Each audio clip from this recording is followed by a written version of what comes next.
종과 상전, 종과 상전이라는 제목으로 말씀 전하기 원합니다. 행복의 근원이자 불행의 근원, 만악의 근원이 될 수도 있는 것. 어찌 본다면 양날의 검이 될 수도 있고 답이 없는 것. 이것을 가리켜 인간관계다라고 말하는 사람들이 많이 있습니다. 조사를 해보면 행복과 불행과 같은 감정을 일으키는 원인 중에서 인간관계가 85%나 차지한다라고 말을 하고 있습니다. 왕따를 당함으로 인해서 스스로 목숨을 끊는 그러한 불행한 일들이 일어나는 것도 실질적으로 보면은 인간관계의 문제 때문에 일어나는 것을 보게 된다는 것입니다. 또한 심리학자들에게 상담하는 대부분의 사람들은 인간관계 때문에 상담을 한다고 합니다. 이는 그만큼 인간관계가 어렵다라는 것을 반증하는 것이라고 할 수가 있습니다. 학교 공부는 정답이 있기 때문에 그 답을 찾는 그런 과정들이 어려울 뿐이지 원리 자체는 단순합니다. 우리가 하는 모든 일 역시도 열심히 노력만 하면 성과가 눈에 들어오는 경우가 대부분입니다. 그렇지만 인간관계는 그렇지 않다는 것입니다. 정답도 없고 본인 스스로 찾아야 하는데 그 과정이 학교 공부는 저리 가라라고 할 정도로 어렵다는 것입니다. 무엇보다 힘든 것은 열심히 노력한다 해도 성과가 없는 그런 경우가 많다는 것이죠.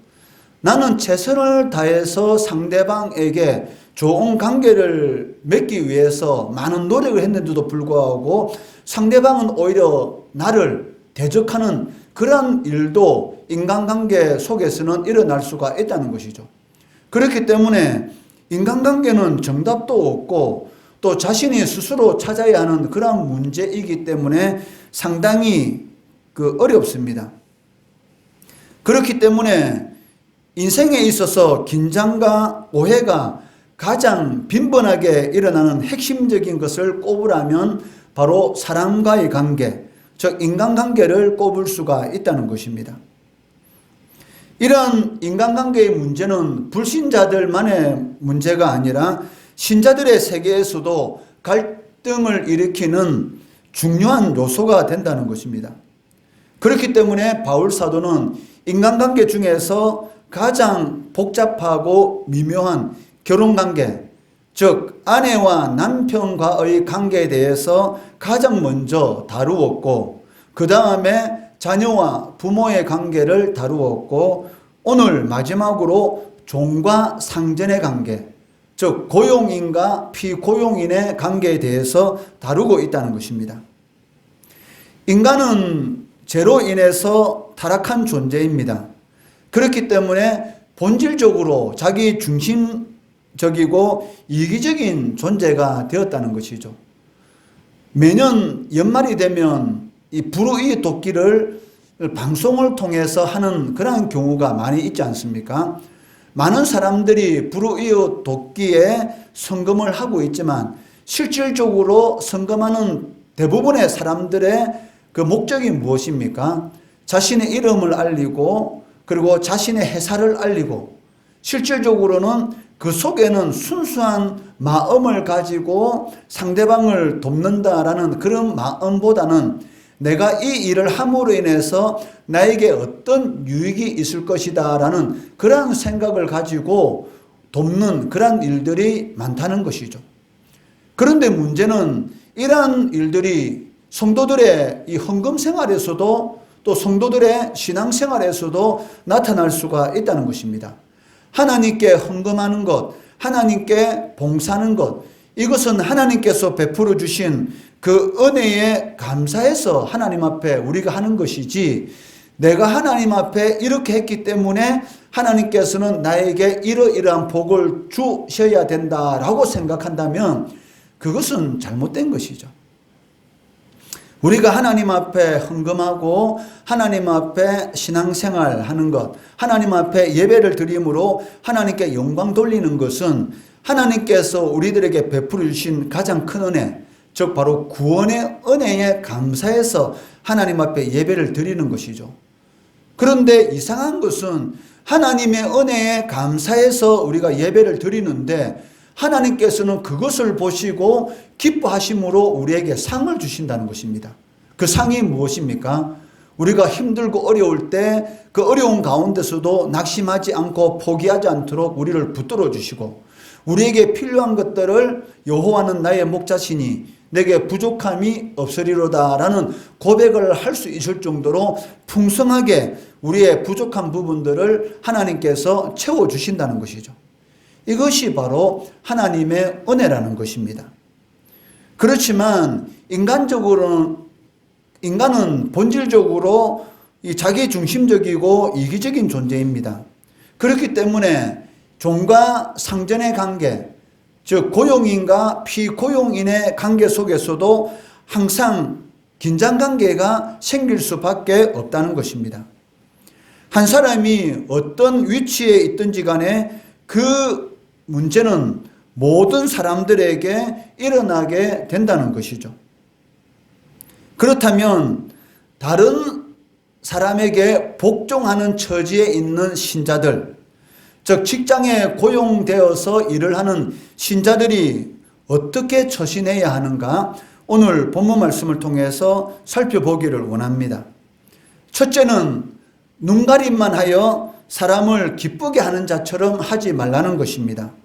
6절 말씀해 보시면 눈가림만 하여 사람을 기쁘게 하는 자처럼 하지 말고 라고 기록되어 있습니다. 이 말씀은 종들이 그들의 상전에게 복종하되 주인의 눈치를 보면서 일을 해서는 안 된다는 것이죠. 아무도 보는 사람이 없으면 열심히 일하는 것처럼 일을 하고 있지만 열심히 일하는 것처럼 일을 한다는 것입니다. 그렇지만 아무도 보는 사람이 없으면 아무 일도 하지 않든지 아주 최소한의 일만을 한다는 것이죠. 그러나 주인이 나타나면 어떻습니까? 지금까지 열심히 일한 것처럼 일을 한다는 것입니다. 즉 자신이 마치 충성된 종인 것처럼 그렇게 행동을 한다는 것이죠. 이것은 눈가림으로만 일을 한다는 것입니다. 그래서 바울은 신자들이 이런 식으로 일을 해서는 안 된다라고 말을 하고 있다는 것이죠. 즉 자신을 고용한 고용주가 보고 있든지 보지 않든지 간에 어떤 자리에 있든지 최선을 다해서 일을 해야 된다. 바로 이것이 신자들의 그 직업관이라고 말을 할 수 있다는 것이죠. 요셉이 애굽인이 아닙니다. 종에 불과한 것이죠. 애굽 사람도 아니고 다른 민족이고 그리고 이 보디발의 가정 가운데 이 노예로 팔려온 사람입니다. 그런데도 불구하고 요셉이 이 보디발의 그 가정 가운데서 가정 총무, 즉 종들 중에서 가장 높은 위치에서 지도할 수 있는 그런 위치에 세워지게 되는 그 이유가 무엇일까요? 바로 주인이 보든지 보지 않든지 항상 자신의 그 위치에서 최선을 다했다는 것입니다. 어떻게 보면 요셉은 인생을 포기할 수밖에 없는 그런 사람이었습니다. 왜? 아버지에게서 가장 사랑받는 그런 위치에 있다가 형들로부터 이 팔림을 받는 그런 일을 당했지 않습니까? 그럴 때에 얼마나 고통스럽겠습니까? 그것도 남에게 의해서 유괴되어서 팔린 것이 아니라 사랑하는 형들로부터 자신이 노예로 팔리게 되었다는 그런 배신감, 그것으로 인해서 어떻게 보면 인생을 자포자기할 수 있는 그런 사람인데도 불구하고 요셉은 어떤 사람이었습니까? 한마디로 하나님의 자녀였죠. 내가 하나님의 자녀로서 이런 어려운 일을 겪는다고 해서 내 인생을 자포자기하면 안 된다. 내가 비록 지금 이 노예로 팔려 있는 그런 상황 가운데 있지만 하나님 앞에서의 삶을 살아가야지 라는 그런 생각을 가지고 사람은 보지 않는다 할지라도 누구는 보고 있다? 하나님은 보고 계시다 라는 그러한 마음을 가지고 일을 했습니다.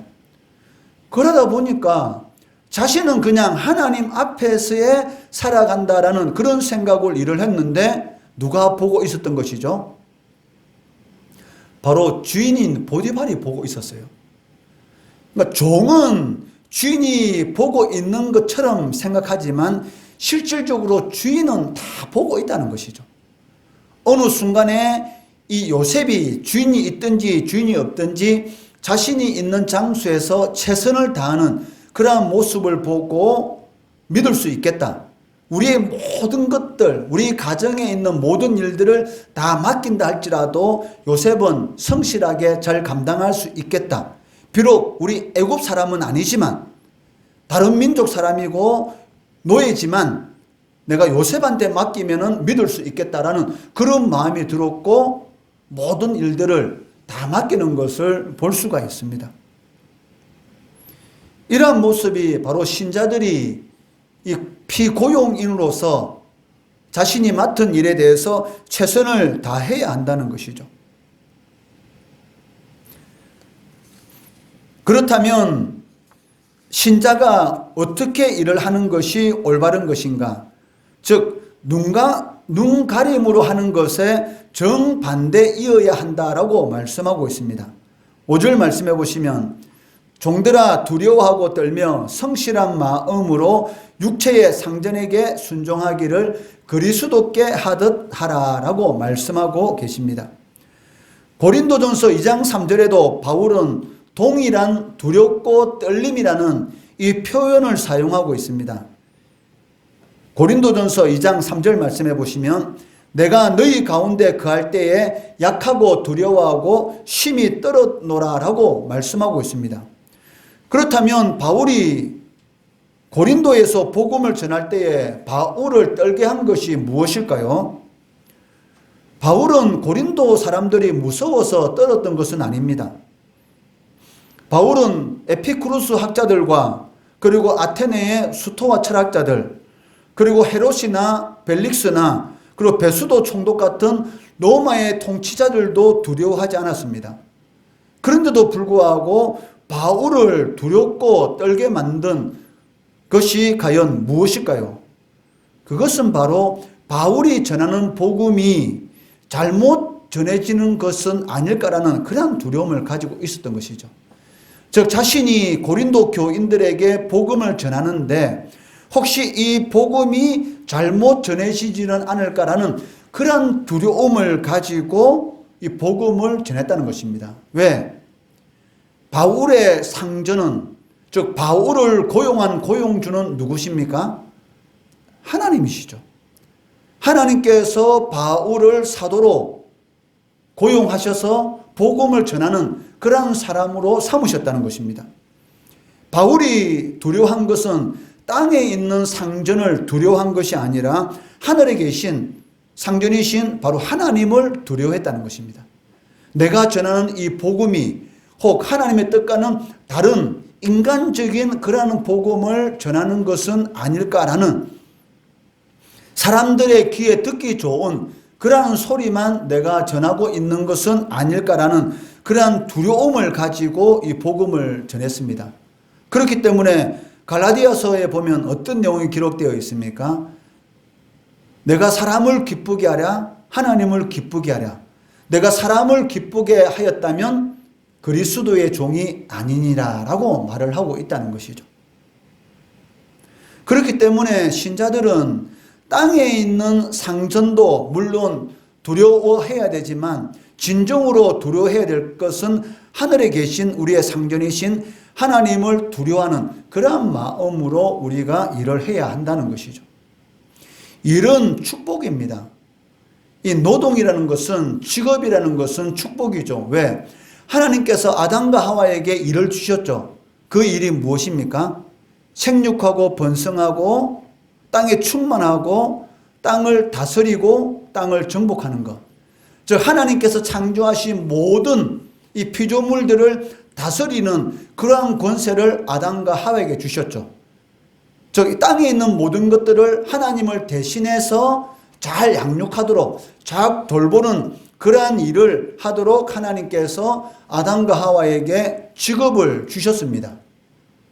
아담과 하와에게 하나님께서 이러한 이 세상에 있는 모든 것들을 다스리게 하는 그런 이 직업을 타락하기 전에 주셨다는 것이죠.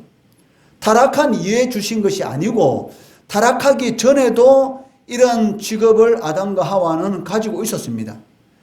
그리고 그 일을 열심히 잘 감당했습니다. 그런데 이 사단의 거짓말에 속아서 하나님을 대적하는 그러한 죄를 저질름으로 인해서 결국은 그 행복한 그 직업이 어떻게 되었습니까? 고통스러운 일로 다가오게 된 것이죠. 즉 땅에서는 엉겅퀴가 나고 그 엉겅퀴를 땀을 흘리면서 고통스럽게 그런 마음을 가지고 일을 해야지만이 먹을 수 있는 것을 얻을 수 있는 그러한 노동이 되었다는 것입니다. 그렇지만 원래는 노동이라는 것은 하나님께서 우리들에게 축복으로 주신 것입니다. 그런데 타락한 이후에는 이 노동이 우리들에게 이 고통과 함께 다가오게 되었다는 것이죠. 여러분들이 지금 공부를 하고 있고 여러분들이 지금 일을 하고 있다는 것은 하나님의 복입니다.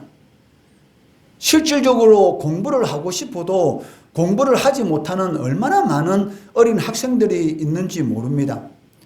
초등학생 나이에 불과한데도 불구하고 어느 나라 같은 경우는 하산해서 유황을 캐는 그런 어린 아이들도 이 TV를 통해서 심심치 않게 우리가 볼 수가 있지 않습니까? 유황 냄새를 맡으면서 하산재를 그 머리에 뒤집어 쓰면서 그 하산 바로 옆에서 목숨을 걸고 유황을 채취하는 어린 아이들. 그런 아이들이 이 세계 곳곳에 있습니다. 그리고 암석 바위를 캐는 그런 어린 학생들도 있다는 것이죠. 그런데도 불구하고 여러분들은 부모님을 잘 만나가지고 지금 아무 걱정 근심 없이 공부하고 있다는 것, 또 하나님의 은혜 가운데에서 직업을 가지고 일을 하고 있다는 것, 그것만큼 큰 은혜는 없다는 것이죠. 그렇기 때문에 노동이라는 것은 하나님이 주신 복이라는 것이죠. 그런데 그 복을 여러분들이 제대로 감당하지 않는다? 하나님이 주신 그 복을 차는 것이죠. 하나님의 복받을 기회를 여러분들이 내팽겨치는 것과 똑같다는 것입니다. 그렇기 때문에 성도는 하나님께서 부르시는 그날까지, 즉 목숨이 끊어지는 그 순간까지 내가 어떤 위치에 있든지 그 자리에서 최선을 다해야 하는 것이죠. 그것이 바로 하나님께 영광을 돌리는 삶이고 내가 복된 삶을 살아갈 수 있는 그러한 축복의 길이라는 것입니다. 바울은 하늘에 있는 상전, 요셉도 마찬가지입니다. 하늘에 있는 상전, 우리의 모든 믿음의 성진들도 마찬가지죠. 눈에는 보이지 않지만 하나님이 살아계시다는 것을 믿기 때문에 하나님 앞에서의 삶, 코람데오의 삶을 통해서 하나님께 영광 돌리는 최선의 삶을 살아갔다는 것이죠. 몸 아프면 일을 하고 싶어도 일 못합니다. 가정이 갑자기 어려워지고 힘들어지면 공부하고 싶어도 못합니다. 그렇기 때문에 할 수 있을 때 최선을 다해야 한다는 것이죠. 8절 말씀해 보시면 이는 각 사람이 무슨 선을 행하든지 종이나 자유인이나 주께로부터 그대로 받은 줄을 알미라 라고 기록하고 있습니다. 신자는 이 땅에서 행한 대로 선악간에 보상을 받는 날이 반드시 올 것이다 라는 것을 믿는 사람입니다. 누구 앞에서? 하나님 앞에서. 고린도후서 5장 10절 말씀에서도 우리가 다 반드시 그리스도의 심판대 앞에 나타나게 되어 각각 선악간에 그 몸으로 행한 것을 따라 받으려 함이라. 여러분들 반드시 하나님의 심판대 앞에 서게 될 거예요. 그때 하나님께 주신 시간들을 얼마만큼 낭비했는지 거기에 대해서도 하나님께서 여러분들에게 묻으실 것입니다. 내가 너희에게 준 귀중한 시간, 태어날 때는 평등하지 않게 태어날 수가 있습니다. 왜? 각 가정의 환경이 다르지 않습니까? 어떤 사람은 이 한 기업의 회장의 자녀로서 태어날 수가 있고, 어떤 사람은 경제적으로 어려운 그러한 가정의 자녀로서 태어날 수도 있다는 것이죠. 그러니까 태어날 때는 평등하지 않게 태어날 수가 있습니다. 그렇지만 태어난 이후에 누구든지 간에 똑같이 하나님께서 평등하게 주신 것이 있습니다. 그것이 무엇입니까? 시간이죠, 시간. 하루 24시간이라는 그 시간. 그 시간에 대해서 하나님께서 반드시 책임을 물으실 것이라는 것이죠. 하루 24시간이라는 시간을 내가 너에게 주었는데 그 시간을 어떻게 내가 허비하였느냐. 거기에 대해서 반드시 하나님께서 묻게 된다는 것이죠. 특히 신자들은 더욱더 하나님께서 물으실 것입니다. 불신자들은 하나님께 주신 그 시간을 가지고 하나님의 영광이 아닌 자신의 육체적인 욕구만 위해서 살아갔기 때문에 하나님께서 영원히 형벌을 받게 되는 것이고, 구원받은 신자들은 하나님께 주신 그 시간을 가지고 하나님의 영광을 위해서 사용하지 않고 육신의 정욕을 위한, 육신의 기쁨을 위해서 많은 시간을 허비했다면 거기에 대해서 하나님께서 반드시 행한 대로 찾게 된다는 것이죠. 그 이유가 무엇입니까? 신자들이 하는 모든 일들은 하나님의 영광과 관련이 있기 때문입니다. 여러분 가까이에 있는 모든 사람들이 여러분이 예수 믿는 사람들인 줄 다 알고 있고 교회 출석하는 것을 다 알고 있습니다. 그런데 살아가는 모습을 보면은 불신자보다 더 못한 삶을 만약에 여러분들이 살아가고 있다고 한다면 과연 그것이 하나님께 영광 돌리는 삶이라고 말할 수가 있겠는가? 절대로 그럴 수가 없다는 것이죠. 그렇기 때문에 하나님께서 무엇이라고 말씀합니까? 눈가림으로만 하여 사람을 기쁘게 하는 자처럼 하지 말라. 즉 사람이 있을 때는 일하는 것처럼 하고 사람이 없을 때는 일을 하지 않는 그러한 모습을 하지 말라는 것이죠. 있든지 없든지 보든지 보지 않든지 그 자리에서 최선의 삶을 다해라. 하나님께 주신 일에 대해서 감사함을 가지고 열심히 해라라는 것이죠. 왜? 열심히 하면 하나님께 영광이 되고 또 그 일을 통해서 나에게 복으로 반드시 돌아오게 된다는 것입니다. 두 번째는 신자들은 일을 할 때에 성실한 마음으로 해야 한다라고 말씀하고 있습니다. 5절 말씀 한 번 더 볼까요? 종들아 두려워하고 떨며 성실한 마음으로 육체의 상전에게 순종하기를 그리스도께 하듯 하라라고 말씀하고 있습니다. 여기 성실한 마음으로 일을 한다라는 이 말은 두 가지 마음을 가지지 않는 것, 즉 두 가지 일을 하지 않는 것을 의미하고 있습니다.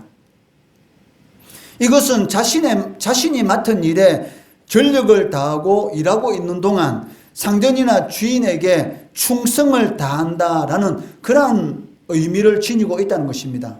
여러분 얼마 전에 혹 유튜브라든지 TV를 통해서 이 현대자동차에서 일하는 그러한 이 고용된 사람들 중에 유튜브를 보면서 자동차 조립을 하는 그러한 모습이 카메라에 찍혔지 않습니까? 그리고 문짝을 닫는데 발로 차면서 그 일을 하는 그러한 모습이 카메라에 찍혔지 않습니까? 과연 그것이 많은 월급을 받는 그러한 올바른 일을 하는 사람의 모습이라고 우리가 이야기할 수가 있겠습니까? 그것은 하나님이 주신 귀한 직업을 하찮게 여기는 그러한 모습인 것이죠. 그러한 사람은 불행한 사람입니다. 왜?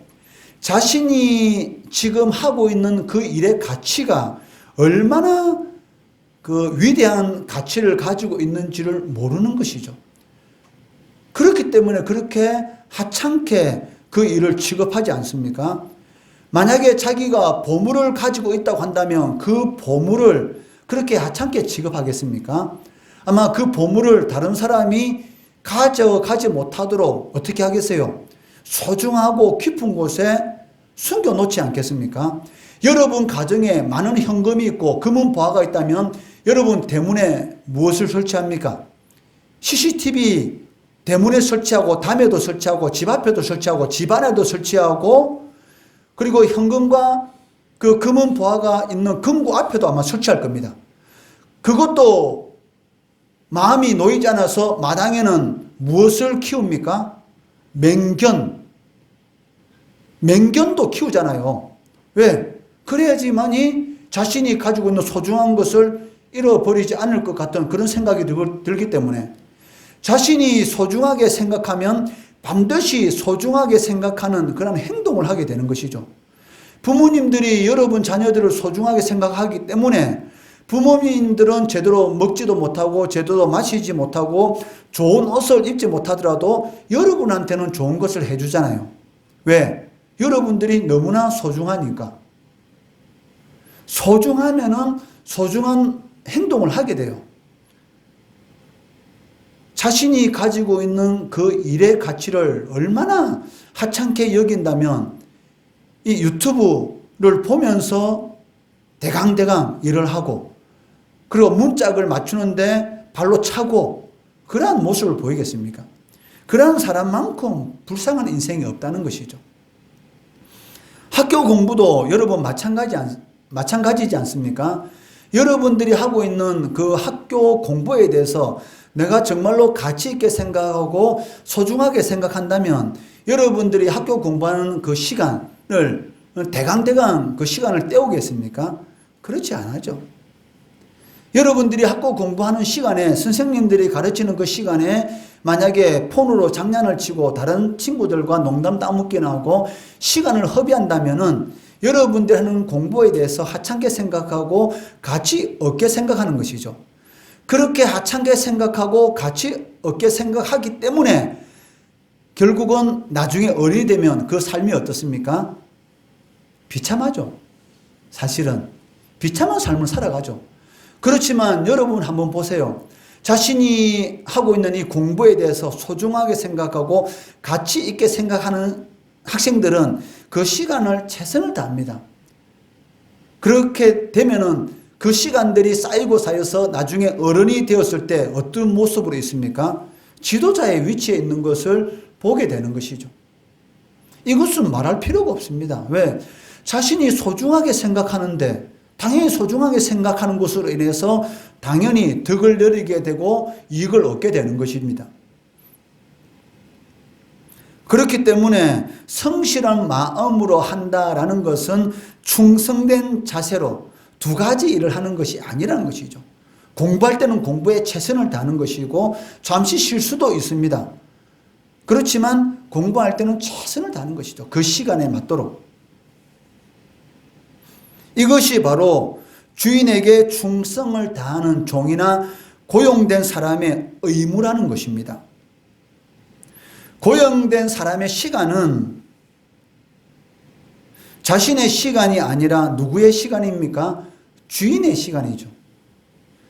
회사에서 일을 하는 사람의 그 시간은 누구의 시간입니까? 그 사장의 시간이지 않습니까? 왜? 사장이 돈을 주고 기업을 위해서 일을 하라고 고용하였기 때문에 출근해서 일하는 모든 시간들은 누구의 시간입니까? 자신의 시간이 아니라 고용주의 시간이죠. 왜? 고용주를 위해서 열심히 일해야 하는 시간입니다. 그런데 고용된 사람이 일을 해야 될 그 시간에 일을 하지 않고 엉뚱한 짓을 하고 있다. 즉 TV를 보고 있고 요즘은 컴퓨터를 통해서 많은 것을 볼 수가 있지 않습니까? 영화나 보고 있다. 그렇다면 그 사람은 제대로 된 피고용인의 의무를 하고 있는 것입니까? 아니죠. 그 사람은 주인의 시간을 도둑질하고 있다라고 말을 할 수가 있다는 것입니다. 만일 그 시간에 딴전을 부리고 있다면 그는 신자로서 하나님의 말씀에 불순종하고 있다라고 말을 할 수가 있다는 것입니다. 전도서 9장 10절 말씀해 보시면 내 손이 이를 얻는 대로 힘을 다하여 할지어다. 내가 장차 들어갈 스올 즉 죽음 이후의 세계에는 일도 없고 계획도 없고 지식도 없고 지혜도 없음이니라. 즉 그때는 일을 하고 싶어도 할 수가 없다는 것이죠. 지나간 시간을 돌이키고 싶어도 돌이킬 수가 없다는 것입니다. 여러분 지나간 시간을 돌이킬 수 있는 그런 장사가 있습니까? 없죠. 진시황이 그렇게 오래 살고 싶어도 그렇게 오래 살고 싶어서 많은 사람들을 사용해서 불로초를 구하려고 노력했지만 어땠습니까? 결국은 자기의 목숨만 살다가 자기에게 주어진 그 인생만 살다가 죽을 수밖에 없는 그런 인생이라는 것입니다. 시간이라는 것은 돌이킬 수가 없습니다. 그렇기 때문에 우리가 일할 수 있는 시간은 정해져 있다는 것이죠. 여러분들이 공부할 수 있는 시간도 정해져 있습니다. 하고 싶어도 하지 못할 때가 반드시 다가오기 때문에 할 수 있을 때 최선을 다해야 된다라고 말을 하고 있다는 것입니다. 신자들은 전력을 다하고 온 정성을 다해서 육체의 상전들에게 복종해야 합니다. 그 이유가 무엇이냐면 모든 권세는 하나님으로부터 온 것이기 때문입니다. 마지못해서 하지 말고 기쁜 마음으로 정성을 다해서 해야 한다라고 말씀하고 있습니다. 셋째는 일을 할 때 죽게 하듯 해야 한다라고 말씀합니다. 7절 말씀해 보시면 기쁜 마음으로 섬기기를 죽게 하듯 하고 사람들에게 하듯 하지 말라라고 말씀합니다. 불신자들의 전생에는 육체의 욕심을 따라 사는 삶이다. 즉 오직 자신의 이익을 위해서만 사는 삶이다라고 할 수가 있습니다. 왜? 불신자들이 하나님의 영광을 위해서 살 수 있습니까? 아니죠. 불신자들이 타인을 위해서 내가 살아간다. 아닙니다. 오직 자신의 이익을 위해서, 자신의 육신의 즐거움을 위해서 살아간다라고 할 수가 있습니다. 종과 상전의 관계에서도 마찬가지죠. 언제나 사람들의 눈치를 살핍니다. 어떻게 하면 일은 적게 하고 많은 것을 받으려고 데모도 하고 파업도 하고 그렇게 합니다. 그렇지만 신자는 그렇게 해서는 안 된다는 것입니다. 사람을 기쁘게 하는 자처럼 하지 말라라고 말씀하고 있습니다. 사람을 기쁘게 하는 것은 자신의 어떠한 목적을 이루기 위한 그러한 것이 되기 때문입니다. 신자들의 첫째 목적은 무엇입니까? 하나님의 기쁨을 위한 삶이죠. 하나님을 기쁘게 하는 삶, 그것이 신자들의 첫째 목적이 되어야 합니다. 인간의 제일 되는 목적이 무엇인가? 소요리 문답 첫 번째 질문인데 거기에 대한 답이 무엇입니까? 하나님을 영화롭게 하고 그를 영원토록 즐거워하는 것이다. 신자들이 인간답게 사는 첫 번째 목적은 오직 하나님을 영광을 위한 그러한 삶을 살아갈 때만이 신자로서의 인간으로서의 최고의 삶을 살아가는 것이다 라고 말씀하고 있다는 것입니다. 그렇기 때문에 신자들은 자신이 일하고 있는 일터가 바로 하나님의 영광을 나타내는 곳이다 라는 것을 명심하고 무슨 일을 하든지 죽게 하듯 공부를 하든지 일을 하든지 죽게 하듯 해야 한다라고 말씀하고 있습니다.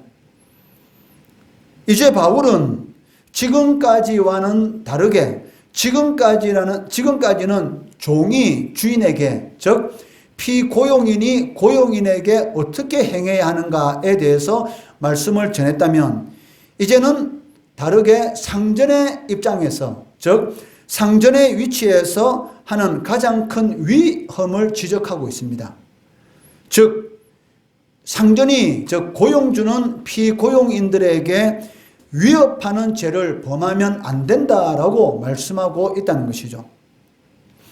여기 위협이라는 이 단어는 공갈친다라는 그런 말로 표현할 수가 있습니다.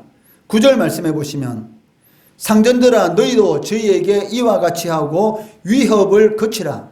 이는 그들과 너희의 상전이 하늘에 계시고 그에게는 사람을 외모로 취하는 일이 없는 줄 너희가 알미라라고 말씀하고 있습니다.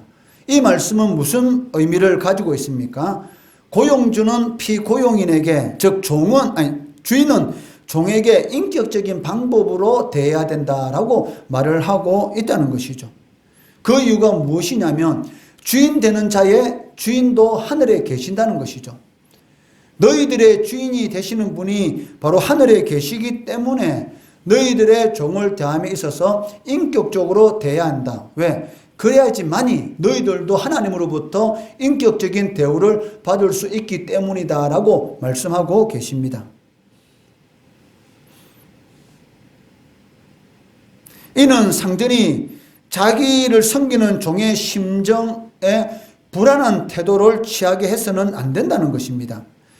상전, 즉 고용주들은 이러한 유혹을 받기 쉽죠. 어떤 유혹입니까?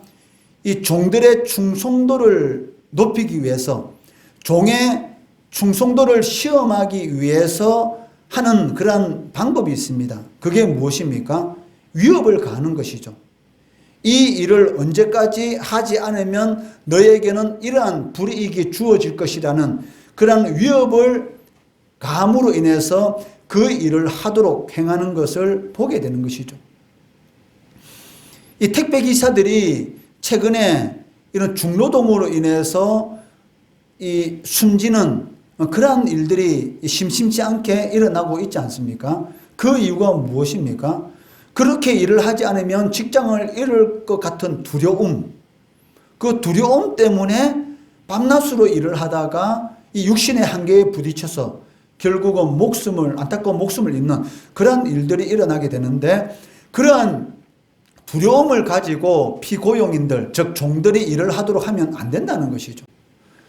물론 종의 입장에서는 최선을 다해야 하지만 이 두려운 마음으로 하면 안 된다는 그런 이런 불안감 때문에 일을 하게 되면 결국은 좋지 않은 그런 이런 결말이 일어나게 되기 때문입니다. 로마 제국에서 종에게 일을 시킬 때에 일반적으로 사용하는 방법들이 있었습니다. 그것이 무엇이냐면 종들에게 채찍을 가한다든지 아니면 종들을 굶기는 것이죠. 그렇게 함으로써 어떤 종의 충성도를 불러일으키고 그리고 어떠한 일을 성취하도록 만드는 것을 볼 수가 있다는 것입니다.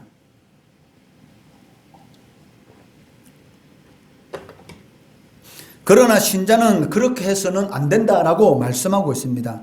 종들이 일을 함에 있어서 기쁜 마음으로, 성실한 마음으로 상전을 섬길 수 있도록 마치 주님을 기쁘시게 하는 것처럼 상전이 그 하늘에 계신 또 다른 자신의 상전이 있다는 것을 알고 종이 주님을 기쁘게 하는 것처럼 일을 하는 것처럼 고용주도, 즉 상전들도 하나님을 기쁘게 하는 그런 마음을 가지고 비인격적으로 함부로 종들을 대하면 안 된다라고 말씀하고 있습니다. 이것이 상전으로서 주를 기쁘시게 하는 것이다 라고 말씀하고 있다는 것입니다. 말씀을 맺겠습니다. 이 세상에서 일어나는 모든 일들은 제한된 시간 속에서 질서를 따라 일어납니다. 그러므로 세상에서 행하는 모든 일들은 육체 안에 있을 때, 몸 안에 있을 동안만 효력을 발생한다는 것이죠. 이 말은 일을 하고 싶어도 일을 하지 못할 때가 반드시 다가온다는 것입니다. 그렇기 때문에 만일 신자가 종의 위치에 있다고 한다면 눈가림으로만 사람을 기쁘게 하는 자처럼 하지 말고 성실한 마음으로 주님을 기쁘게 하는 자처럼 최선을 다해야 한다는 것입니다. 반대로 신자가 주인의 위치, 즉 고용주의 위치에 있다고 한다면 위협하는 자세를 취하는 것이 아니라 각 사람이 무슨 선을 행하든지 주께로부터 그대로 받은 줄을 알고 하늘에 있는 상전을 두려워하는 그러한 마음으로 하나님을 기쁘시게 하는 그러한 삶을 살아가야 한다는 것이죠. 즉 다른 말로 한다면 하나님 앞에서의 그러한 모습으로 살아가야 한다라고 말씀하고 있습니다. 그렇기 때문에 누가 보든지 보지 않든지 상관없이 하나님 앞에서 성실한 마음으로 맡은 일에 최선을 다하는 하나님께 영광 돌리는 모든 성도 되시기를 주의 이름으로 축원합니다.